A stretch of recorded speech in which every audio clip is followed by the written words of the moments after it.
Good morning everyone, this video is for Palakkad Kerala. So basically हमारे जो sir है वो 2006 से बच्चों को पढ़ा रहे हैं। मूर एजुकेशन के नाम से सर की क्लासेस चलती है, where he provide live classes, recorded videos, notes and books. He is also a writer and he has an experience of 17 to 18 years. In this video, we'll talk about your course, specializations, about the best college for you, placements कैसी होगी, salary expectations क्या होगी, इन सभी चीज़ों का detail में discussion करेंगे।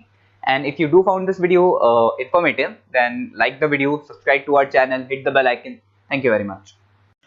ये वीडियो मैं उन स्टूडेंट्स के लिए बना रहा हूँ those who are planning for MBA का प्लान कर रहे हैं, टॉप 20 स्कूल से प्लान कर रहे हैं। उसके लिए एक एग्जाम लगता है कॉमन एडमिशन टेस्ट। इसके ऊपर बहुत डिटेल में डिस्कस करेंगे। आईएम्स तक कैसे पहुंचना है उसको अपन डिस्कस करेंगे।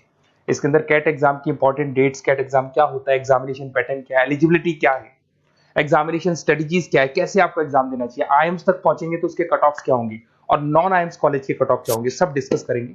न्यूज़पेपर में आया था 42% कम 2027 तक मशीनें करेंगी। तो आर्टिफिशियल इंटेलिजेंस और मशीन लर्निंग की बहुत जबरदस्त डिमांड आने वाली है। तो आप लोग एमबीए में जो स्पेशलाइजेशन चूज करेंगे, वर्ल्ड इकोनॉमिक फोरम भी ये बात बोल रहा है कि इसमें फास्टेस्ट ग्रोइंग जॉब जिसमें आपको big data specialist, fintech engineer, AIML, software developer 2025 से लेकर 30 के बीच में इनकी डिमांड आएगी।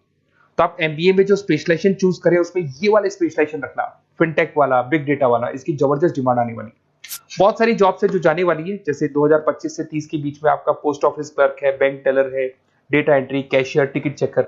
अगर आप कैशियर की बात करें, जरूरत ही नहीं है बैंक में, आप विड्रॉल भी मशीन से कर रहे हो, डिपॉजिट भी मशीन में करवा रहे हो, पासबुक अपडेट मशीन से हो रही है, तो यहाँ पे मशीनें काम कर रही है। तो बहुत सारी जॉब्स आने वाली और जाने वाली है। तो आप स्पेशलाइजेशन वो चूज करना जिसकी मार्केट में जबरदस्त डिमांड है। बेसिकली मेरा क्लासेस चलता है, मैं एमबीए को पढ़ा रहा हूँ 2006 से। 17-18 साल का एक्सपीरियंस है, बहुत सारे बच्चे निकाल चुका हूँ मेरे पास। अब देखो आपको क्लासेस दिखाई दे रही होंगी। उसके अलावा सबसे इंपॉर्टेंट चीज IIM अहमदाबाद। मैं हर साल बच्चों को IIM अहमदाबाद लेके जाता हूँ। 50-60 स्टूडेंट्स जाते हैं, साथ में मेरे लेक्चर्स भी होते हैं वहाँ पे। तो आप लोग IIM Ahmedabad is a dream college of MBA. अगर मैं एमबीए की बात करूँ तो एमबीए का जो ड्रीम कॉलेज है वो IIM अहमदाबाद है। तो आप ये मान के चलो, इस कॉलेज के लिए बच्चा पढ़ता है और कैट का एग्जाम देता है। अगर यहाँ से बच्चा निकलता है तो बहुत बड़ा पैकेज लेके निकलेगा। देखो हर साल मैं बच्चों को लेके जाता हूँ, दिख रहा होगा आपको। उसके अलावा मैं मुंबई में पढ़ा रहा हूँ, जयपुर में मैं पढ़ा रहा हूँ, अच्छा अलग अलग कॉलेजेस में एज अ गेस्ट में वर्क कर रहा हूँ। अच्छा 2008 से मैं बुक्स भी लिख रहा हूँ। तो 2006 में पढ़ाना शुरू किया था, 18 साल हो गए, और 16 साल से मैं बुक लिख रहा हूँ। 2008-10 में बहुत सारी बुक्स लिखी, मेरे वीडियोस भी हैं, आपको यूट्यूब पे वीडियोस मिल जाएंगे। मैं सैंपल्स आपको शेयर करूंगा जो जिसका रिक्वायरमेंट होगा। अगर आपको बेस्ट कॉलेज का रिक्वायरमेंट हो या फिर कैट के लिए कैसे स्टडीज करनी है उसका रिक्वायरमेंट है कि कौन कौन से कोर्सेज हैं कैट में, कहाँ पे आपको एडमिशन लेना चाहिए और किस तरीके से स्टडीज करनी है, कट ऑफ क्या जाएगा, तो उसके ऊपर आप डिस्कस कर सकते हो। मेरा नंबर है, इस पर कॉल कर सकते हो।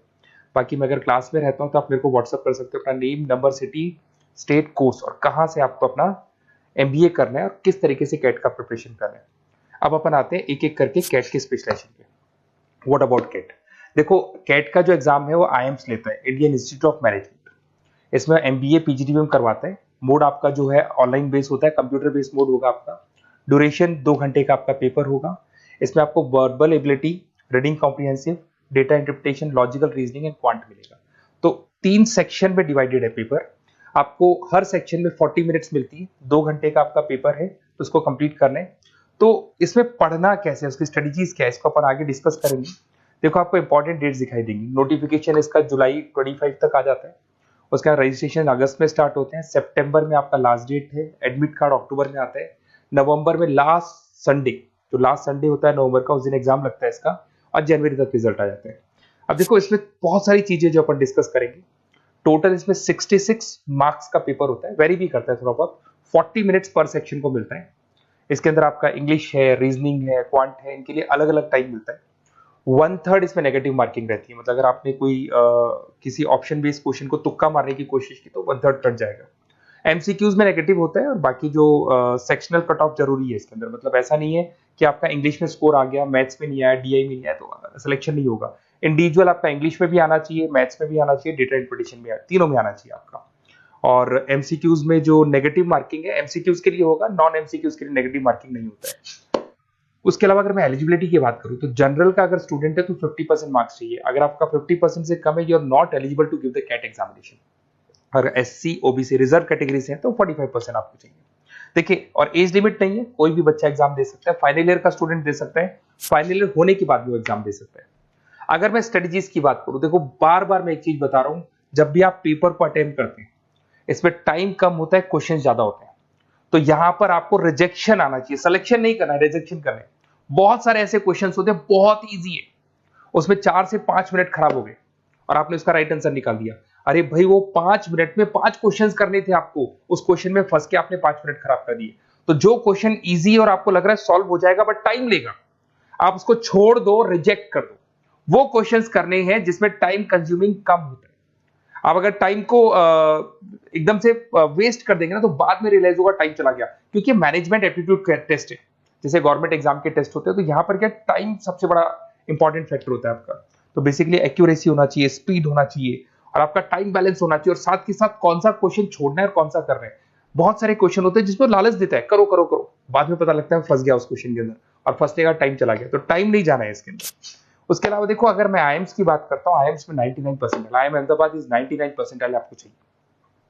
उसके बाद में अगर मैं बात कर दूं, बेंगलोर 99, कोलकाता 99, लखनऊ में 97 टू 98 चाहिए, इंदौर कोझीकोड में 95 टू 97। तो परसेंटाइल तो मान के चलो, अगर आपको टॉप कॉलेज चाहिए ना तो 99 प्लस परसेंटाइल चाहिए आपको, ठीक है। उसके अलावा अगर अपन देखते हैं एफएमएस दिल्ली, नॉन एक्सेप्टेबल जो कैट का एग्जाम तो लेते हैं बट नॉन आईएम से, वो भी 99 मांगता है। एसपी जैन भी 85 टू 95 मांगेगा।